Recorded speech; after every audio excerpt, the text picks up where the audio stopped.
All right, mic check, mic check. We are back. Another great episode on my mission to just educate parents who are either in the youth lacrosse space, wanted to get in the youth lacrosse space, have questions about what may be going on in their child's space. And trust me, I've got a billion folks I can talk to that's going to be able to bring different perspective. This one is coming from the coaching aspect, but the coaching side of the coin. Coach McCarl, Coach Tori McCarl, and I have coached together for a number of years now. She also coaches with me with my lacrosse training. She's a fantastic communicator, which is going to make her great for this. And she has coached many different levels, played a high level lacrosse. So I welcome to the show, Coach Tori McCarl. Coach, talk to me. Thank you so much. About time you invited me to come on here and No, chat with you. I know, and it's crazy that because I reach out to you first for like everything else. When I I when I know. need something done, I'm reaching out to Coach Tori. When I was directing the club, I had to make sure Coach Tori was at the top of the food chain. I'm just a big fan. I've told you over and over again of how you communicate information. I'd say that to a wide audience right now. So this is gonna be great. Let's hop right into this. First, give me a brief intro, Coach Tori, of your coaching career. Let's go there. Absolutely. So I played 5 years of Division I lacrosse. After that, I did everything from being a referee to doing one-on-one individual trainings. I've coached lower school, fourth grade level. I'm now currently coaching middle school. Last couple of years, I was the varsity head coach at a high school in St. Pete. Was also coaching the 28 to 27 grad year, which is the juniors and seniors. Feel like I've seen the game from a lot of different levels and also a lot of different perspectives, being a player and a coach and a ref. So feel like I'm able to speak on the sport in a lot of different ways. Well, that's good because we are fortunate enough in our great state of Florida to be able to play sports year round. And we could play some of the same sports in multiple seasons. With the great sport of lacrosse, which I've just grown to love, obviously, you have coached at every level. And I think where I want to go with this conversation is the proper way to handle conversations with coaches. If you're a Mhm. parent and or a player, not and or, but if you're a parent or a player, how do you approach conversations with a coach about any issue you may have? And I think when you and I are talking off camera, there's a timeline to this. Okay. Mhm. So let's just start. I'm a young parent. I want to get my child involved in the youth athletics. So we're going to start elementary age. All right. If there's an issue with a coach, matter of fact, I don't know, I'll let you kind of give me a scenario, but if there's an issue with a coach, how should I attempt to start a conversation with my athlete's coach without making it seem like I'm an ass as a parent? Absolutely. So I feel like every season I start off in the parent meeting by saying, I think a lot of coaches say this, like, hey, if your your daughter has an issue with her playing time or she has an issue like a question, have her come talk to me about it. Have the player come talk to the coach, not the parent. But I think it gets misconstrued a lot of the time Mm, about what exactly that means, right? okay. So from a coaching perspective, it's not just a way for me to get parents off my back. Like, I love talking to parents. It's also critically important that I have a good relationship with the parents. You're sending your daughter with me, 6 to 8 hours a week, and I'm expected to be coaching them not just in lacrosse, but making them, developing them to be an adult, eventually, and instill good values in them. So it's more so a way to make sure that these girls are learning the skills of advocacy, right, for Okay. themselves. And I think that to answer your question, there's a line of like, so what falls into my daughter's realm and what falls into my realm of what's appropriate to talk to a coach about. And also, there are some opportunities for them to, be intertwined, to come together. So if we're thinking about, what does advocacy mean, especially for these younger girls? It's, for the most part, asking questions, seeking feedback versus demanding, demanding playing time for my kid, or, I'm a parent and I'm just letting them handle it alone. That's not what advocacy really is. So if we're starting at a younger age, right? Like say like lower school, definitely wanting these girls, what can they speak up to by themselves about? Injuries. If you're hurt, if we're running a lot and you feel really hot and you're about to pass out, you should definitely say something, right? Yeah. If Yeah. you're confused about a drill, Speak up about that confusion, ask questions if you're feeling nervous. That's such a natural feeling, especially for young athletes that are getting into the sport. Those are things that, like, those should come from the girls. They should feel comfortable asking about those things. If I'm a parent, and you have concerns about your daughter, maybe there's something going on at home and you want to talk to me about it to make sure she's okay. Or if you feel like your daughter's not really enjoying her experience and you want to figure out why, that's something you can talk to me about. But I think the key there is starting to shift that mindset from, let me just fix this as a parent, Mm-hmm. to, how can I help my daughter handle this? And how can I work behind the scenes to help her figure it out? Um, so especially starting at this lower school age, that kind of parental support comes in terms of like role playing conversations. I had to do that when I was Okay.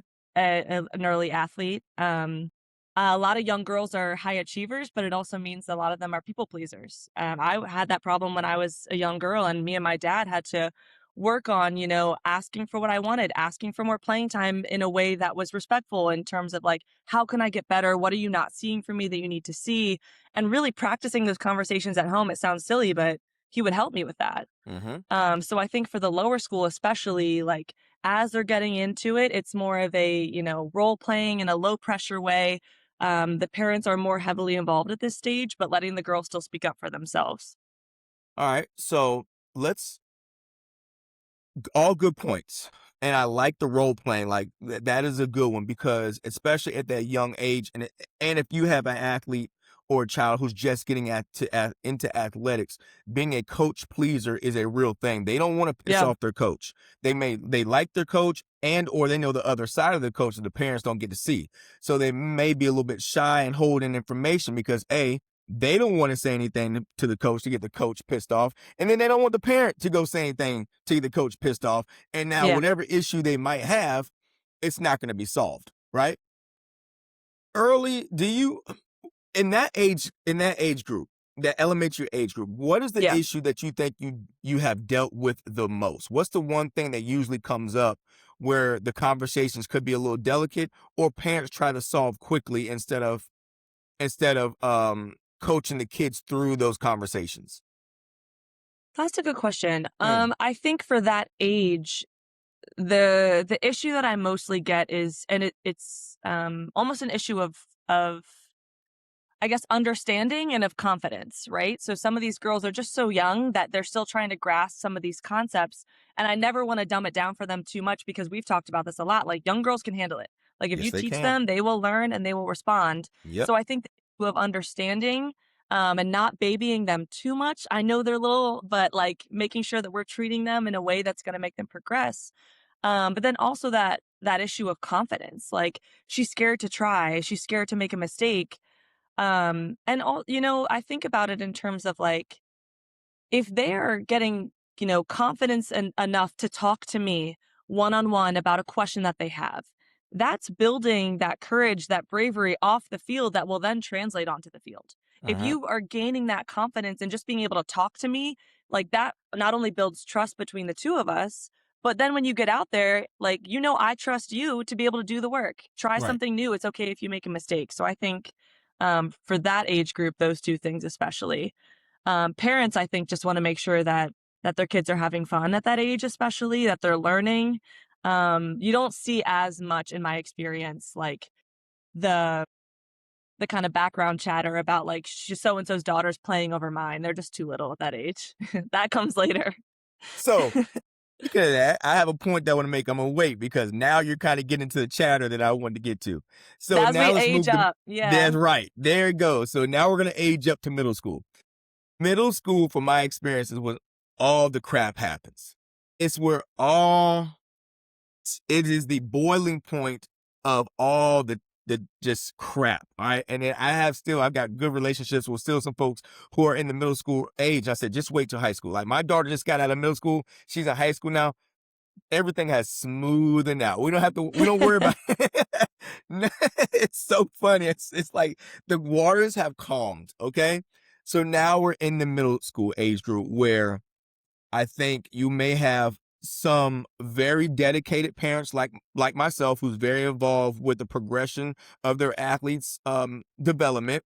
You have some very involved parents who want to see the return on investment that they're paying this premium price. Let's just talk, we're talking travel, and they want Yep. their child to play.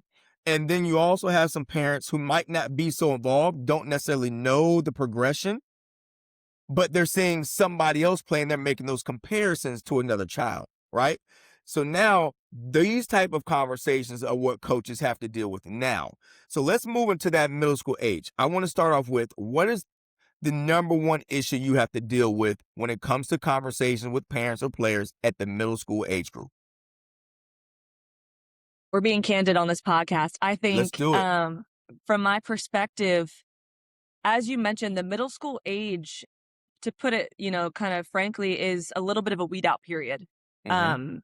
Um, I think it's where the kind of the cream of the crop starts to rise. You start Mm-hmm. to tell, like, hey, this girl's actually getting really good. Mm-hmm. This girl's plateauing a bit. Like, she was starting to get really good at the beginning of middle school. Now we're getting to 8th grade, Mm-hmm. and I'm kind of seeing her plateau. Either maybe she's just not as dedicated as she was when she was a little bit younger. She's not enjoying it as much, or just naturally, like, she kind of hit her stride and she's not continuing to grow.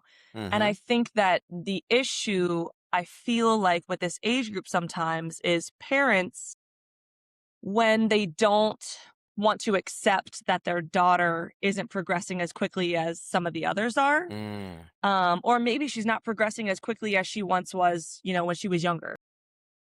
And I think that this weed out period can be a little bit, and I'm using that term Yeah, loosely, yeah. like, it can be uncomfortable to be Yes. like, hey, me and my daughter, like, my daughter and her best friend have been on the same team since they were in lower school.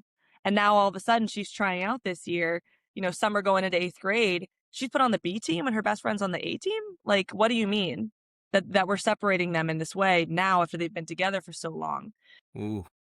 And it's difficult. I get that that has emotional implications beyond Yes. lacrosse. That has, friendship, relationship implications beyond the sport. Like, I totally hear that concern. But I think, at some point, I know parents just have to come to terms, if they can, with the fact that, like, it gets more competitive at this age group. Yes. And, if your daughter, if she's not where she wants to be, she's got to step it up in another way, Do doing you have a outside sessions, something like that. do you have a story that you can share on the front of the lobe of a conversation that you may have had with a player or parent or both, that you were like, that was a shit show? Of course. Let me All right, like, which without one do naming I names. choose? Of Without naming course. names, go ahead. Okay, let's talk about this. I had one year, I'll try and keep it vague so nobody's like, "Do I know them?" I know that they're gonna do that in their head. Um, there's one year I had a very large team. It just was kind of the nature of the roster that year. I think we had about 25. That being said, we all know that, playing time's not gonna be even. It can't possibly be, and we have a large bench. There was one player who typically played midfield, but again, like, it gets more competitive. You can't just expect to play midfield forever. So I moved her to defense. I had a Right, conversation with her. She's cool with defense. She was like, great, that's fine. Uh, it was a tournament, 3 games in one day, first tournament of the season also. right, So, like, I'm still figuring out who to start, especially with a larger team. I put her in on defense. She didn't start, but she played decent amount.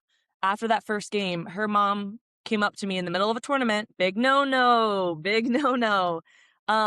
Also just in between games. And she came up to me without her daughter and wanted to have a conversation. So I was like, great, no problem. We start talking. She starts telling me about how disappointing I am as a coach and how her daughter should be starting. Her daughter is way better than the girls that are out there, which is not true, objectively speaking. Like, and about how her daughter's like not going to play the rest of the tournament with us. She's going to quit, like, go to another team. Even said, like, I can't wait to kick your ass on the other team that I'm going to. And I was like, "Whoa, whoa," and you know what? I let her finish. I let her have her piece. I did not interrupt her for a second. When she was finished, I said, "Okay, like, I respect your opinion. May I offer a response to this?" And she said, "Okay." And I was like, "Great.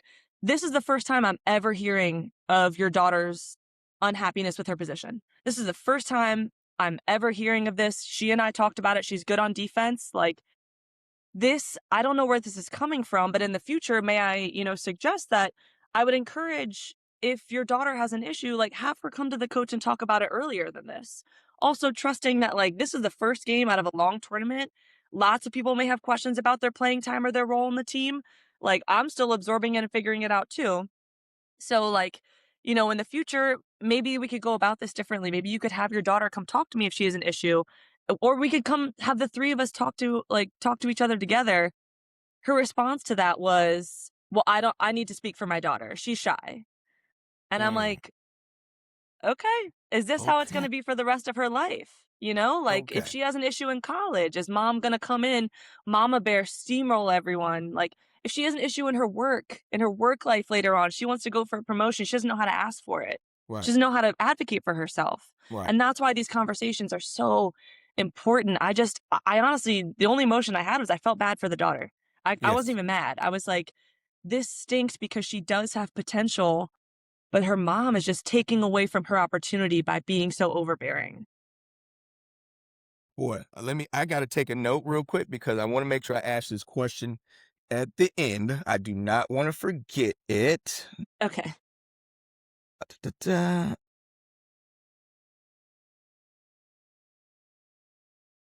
All right. Now, I like to call it the filter system of middle school. You call weed out, same thing. All right. That middle school age group, and this is my opinion. I would like your either pushback or I would like you to add on to this.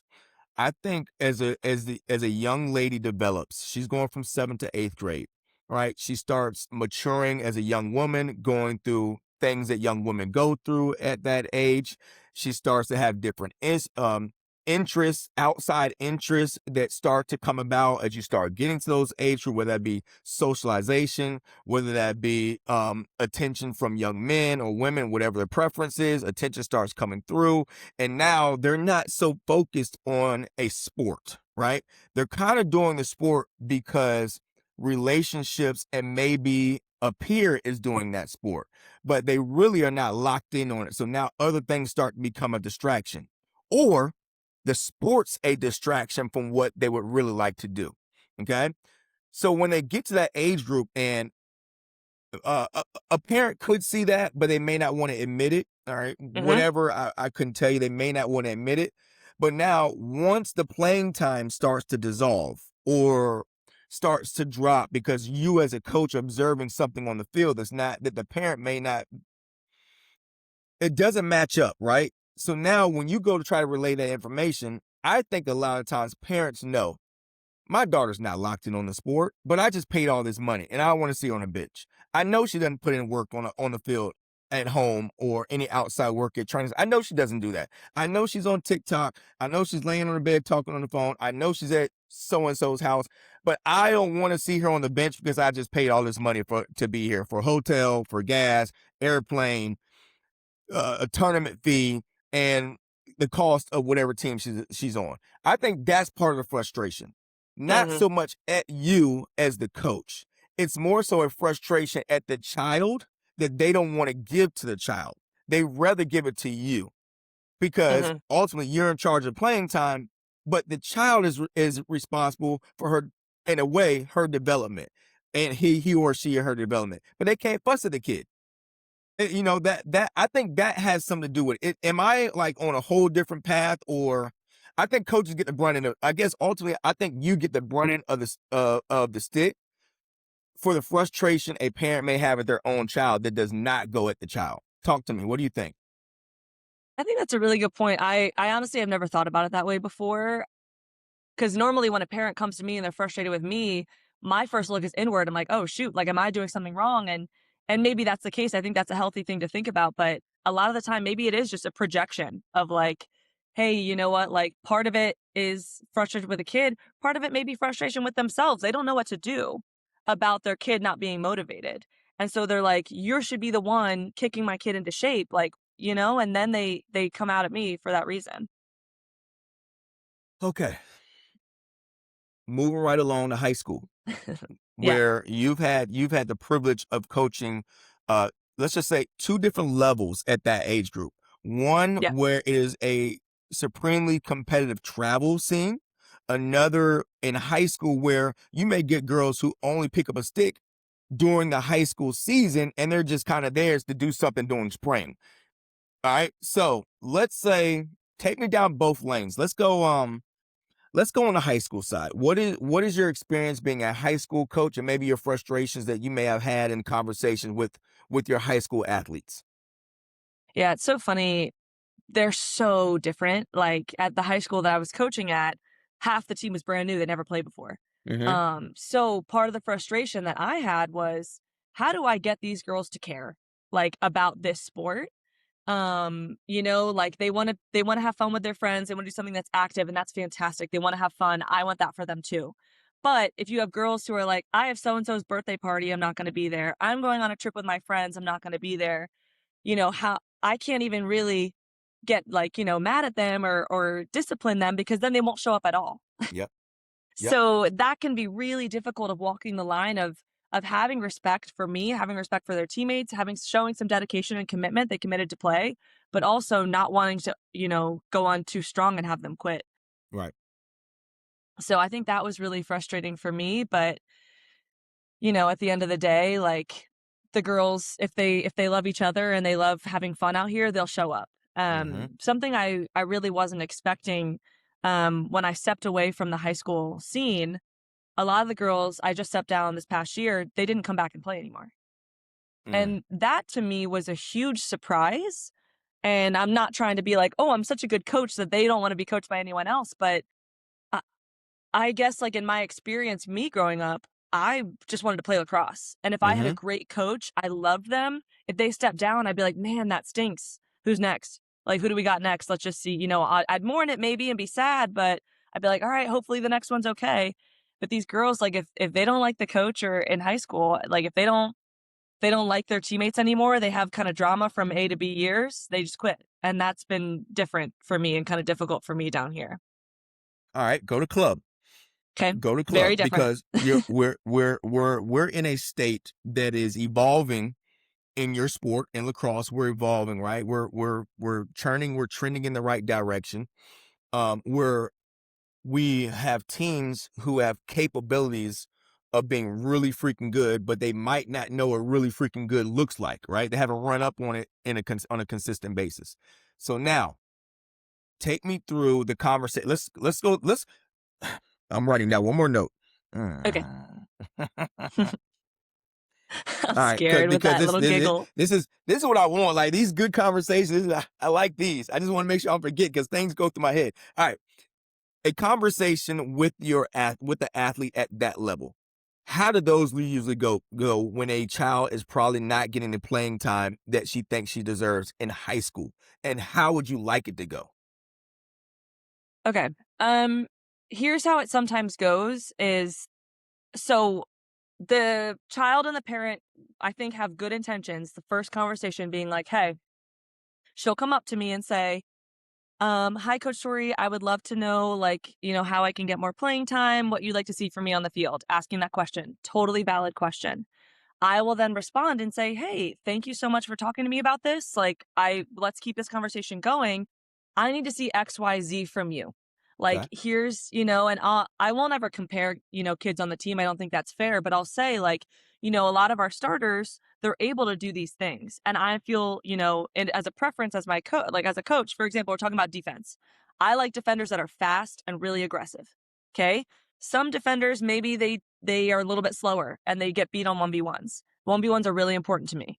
Hmm. I could say like, hey, my preference as a coach is that my 1v1 defense is lockdown.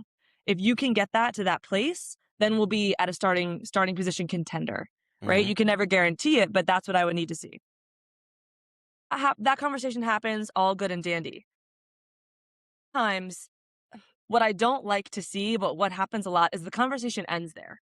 These girls, they never follow up with me. They never, like, ask or make a plan about how they're gonna improve. They never kind of, have secondary, tertiary conversations after that. They just asked one time, and then they don't change anything about how they play, Mm. really. Maybe they do one extra session outside, and then they come back and they're like, "I'm still not starting." and then they quit, or their parent then complains about how she asked what she could do better and like nothing ever came of it. Well, that's not a guarantee. You start that conversation, that's not a guarantee you'll get what you ask for, Mm, you know? What I wish more players would do, and some do, so shout out if you do this, but they make a plan of like, okay, if she wants to see this from me, how am I going to get there? Right. mm-hmm, And I can help with that. Be like, hey, you want to stay after practice, work 1v1s? Let's do it. We could do it once a week, twice a week, whatever. You want to go get help outside of practice, go find a trainer to do it. Ask your friend to stay after, work 1v1s. mm-hmm, Put in the work necessary to actually get better at that. Okay. Then have a secondary conversation with me, in a week, 2 weeks, whatever, maybe 3 weeks. Like, hey, I've been working on it. Have you seen improvement? What do you right. think? Like, is this something that feels like it's progressing? Is there anything else I can do? Instead of just having that one conversation and then being like, I guess this is what coach said, so I'm going to try, not just at practice. Like we got to work outside. If you want to get to that next position up, you got to do more than what everyone else is doing. Okay? If you're not there yet, you got to put in extra work. Does that make sense? It, girl, coach, you already know it makes sense to me. I know. You already know. Um, what would be a word that, I just, this is such a good conversation. We got to do a part two. And I got Definitely. my follow-up questions before we end this. But Okay. what would be the message that you would love to spread to any parent? If you could have one massive parent meeting and you had one thing you wanted them to hang on to if they forgot everything else from the coaches meeting, what would you want them to know about the responsibilities of a parent and responsibilities of an athlete? Hmm. I think that's a good question. Overarching, like, end of the day, like, I would want them to know that we are all on the same team. Like, that parent, your daughter, me, we all have the same goals for the team and your daughter. Hmm. Truthfully, we do. We wanna get better, we wanna have fun, we wanna win, right? I wanna see your daughter on the field as much as you do, trust me. I wanna be able to trust her. I wanna be able to rely on her. I want her to trust me in what I'm installing and to know it's gonna work, right? So I think knowing that we're all on the same team, and with that mindset shift, how do these conversations then go? Right? Like, then you're not coming at me being like, why isn't my daughter playing? You can come to me and be like, hey, I feel like my daughter's doing pretty well. Or, she could come up with you, right? The daughter could be like, hey, I feel like I'm playing well, but I'm not seeing the playing time that I want. Where's that like disparity? Where's that gap in what you're seeing versus what I'm seeing? And Right. those conversations I feel like just become so much more constructive when we come on it at the same team at the same level. That's good. Which leaves me, I can't hit them all, but this is one I do want to hit. I Okay. am one of those people who believes that practice is not babysitting. Okay. Don't just drop your child off at practice, leave, go to Target, hang out at Starbucks, whatever the case may be. And this is why I say this, and I want you to agree or disagree. I heard a somebody gave their opinion on this subject, and they wanted kind of they want to separate the parents from the child. Okay. They want the child to be able to stand up on their own. They don't want to have the feeling that mom and dad is looking over my shoulder at practice. They want the kids to be able to lock in. I understood what they meant, except I'm thinking about it as being able to protect my coach. Okay. If you stay at practice and you're watching your child either being successful or screwing up, now you have a leg to stand on when you have the conversation with the coach. If you don't know what the hell is going on at practice, you don't know how she's performing, you don't hear the message that coach is saying, you don't hear how coach is relaying the information, you don't see her successes or her small wins, then when you get to the tournament and there's something that frustrates you, you have nothing to go on. Where coach is saying, I'm not putting Sally in because Sally drops 3 out of 4 passes in a 5-minute span at practice. I don't trust her. Yes, she's a body on the team, but she does not perform in practice. So I can't, she's a liability. Or I'm playing Julie because Julie's fantastic on the ground balls. She's gritty. She does what I ask her to do, and she does it every day at practice. So I guess what I'm saying is, what I'm saying is I am an advocate for parents having eyes on situations at practice so they have information. Whereas Mm. others may be get away from practice, let coach coach. Where do you stand on that topic? I I really can see both sides because I think I also gotta think about how it affects the player, like, Mhm. and what angle the parent is coming from when they come to watch at practice. Are they sitting there, arms crossed, like, watching their daughter being like, "She just dropped a pass," like, "Oh Mhm. my gosh," like, is it that kind of, like, punitive perspective, or the parent kind of faded into the sideline, "I don't really know they're there, we don't really know they're there." I love that. That Mhm. I like, if you're there, you're observing, you're taking it all in, you're coming from an angle of like, "Hey, I just wanna be informed." Right. Fantastic. I'm okay with that. I'm Okay. okay with that. You know what? I think that's like a personal daughter to parent relationship. Make sure that they're on the same page. Like your daughter, she's not being watched to be punished. She's being watched just to make sure. Also, like, I don't mind if the parent's watching me. If a parent is like, hey, I feel like my daughter, you're not really giving her a ton of attention at practice, or she's not, maybe next time if you could pull her aside, I'm open to that feedback. I'm Mhm. open to it. I think it comes from like why they're watching and how they watch. Are you right behind the net? Like, or are you kind of off to the side? You're not interfering with the practice. You're just there. If you have that luxury to be able to stay, and you're taking it all in to be a supportive person. Be aware. What drive young coaches away from coaching the fastest? Mm, I mean, parents that are just unreasonable with how they go about it. Um, Yeah, I think if you're screaming at me, if you're, planning this mutiny with all the parents, like instead of talking to me, going over my head, instead of talking to me, like, especially young coaches, they got a lot going on too, like, young 20s, whatever, maybe fresh out of school, maybe they're still in college. They have a lot of ways they can spend their time, but they also, especially if they played the game in college, they're the closest to the game right now. They really are. And so to have that expertise, like even though they're young, maybe they're not a seasoned coach, they know a lot about the sport, especially how it's shifting right now. So if you want to drive them out, I just don't think that's a smart idea, right? Like maybe they're young, you could take that with a grain of salt, that they're not as experienced, but keeping them in the game as coaches is critically important. So making sure that these parents, we're coming about them the right way to keep them in the sport. I've screamed this from the mountaintops. I'm a protector of young coaches, always have been, because you lose your foundation once you start losing your coaches. But I I kind of give this example, and that's not an example; it's a real thing. Take your young coach fresh out of college. Let's just say she played high level lacrosse. Okay, collegiate lacrosse period is going to be high level, all right? But she's played a competitive level of lacrosse. Her mind is still very competitive. She's thinking as how she was treated as a college athlete, how she was being coached as a college athlete. She's not seasoned as a coach or a manager. Okay. So she goes in to being dropped into a situation where she is now managing 17 players, managing 17 sets of parents immediately with no experience, right? She knows how to play. She knows the game. She knows Hmm. techniques and drills. She doesn't know how to manage 17 personalities, right? So if she screws up, and you're fussing and killing her and yelling and screaming at her, what if she came to your job and fussed and screamed at you every time you screwed up?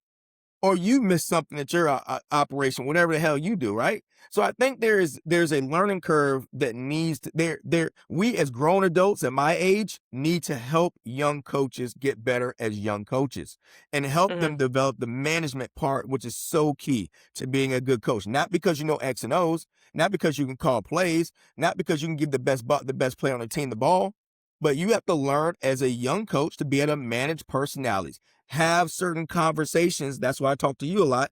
How do you talk to parents? What's the best way to resolve an issue without getting emotionally attached, without getting your feelings hurt, understanding where the parents coming from? They have to learn that. And when you're screaming at a young lady, she's 2, 3 years out of college, like, yo, if you won't have a coach. Like she'll be like, deuces, I can go to the club for all this crap. Yeah, I can go. I'm only getting paid a certain amount of money for this. I can go get it someplace else. I think that's where we lose it as parents. We're not thinking like that. We're wanting the best results for our child, but not necessarily knowing how to relay the information. And that's what runs coaches out the fastest, having deal with unreasonable parents. Yeah, I completely agree. And Well, I say this the has same thing to been my girls all yeah, the time. I'm sorry to interrupt you. I was just gonna nope. say I say thing all the time about refs. I mean, that's a whole other thing we could get into, Yep. but I see my girls throw their hands up at a ref, sideline Yep. immediately. Because Yep. especially down here, we don't have enough. We don't have enough that are skilled and quality. Like it's the same thing. You want to scream at the ref as a parent. You want to scream at the ref as a kid. I know that ref made a mistake. Trust me, I'm Yep. frustrated about it. I'm not screaming at the ref Yep. because we need that ref to be able to play this game. Same Facts. thing, same concept. Facts. This has been so good. I've got 3 other bullet points when we go to part 2 that I'll discuss with you to Okay. see which one you want to hit on. But again, look, this is supposed to be 25. This is supposed to be 20 minutes. We're at 35-minute mark, Tori. We've been All right, all yapping. right, all right. So don't hang up. I'm gonna close out this show, but don't hang up. All right. Nicely done. I appreciate your time. Alrighty, thanks for having me.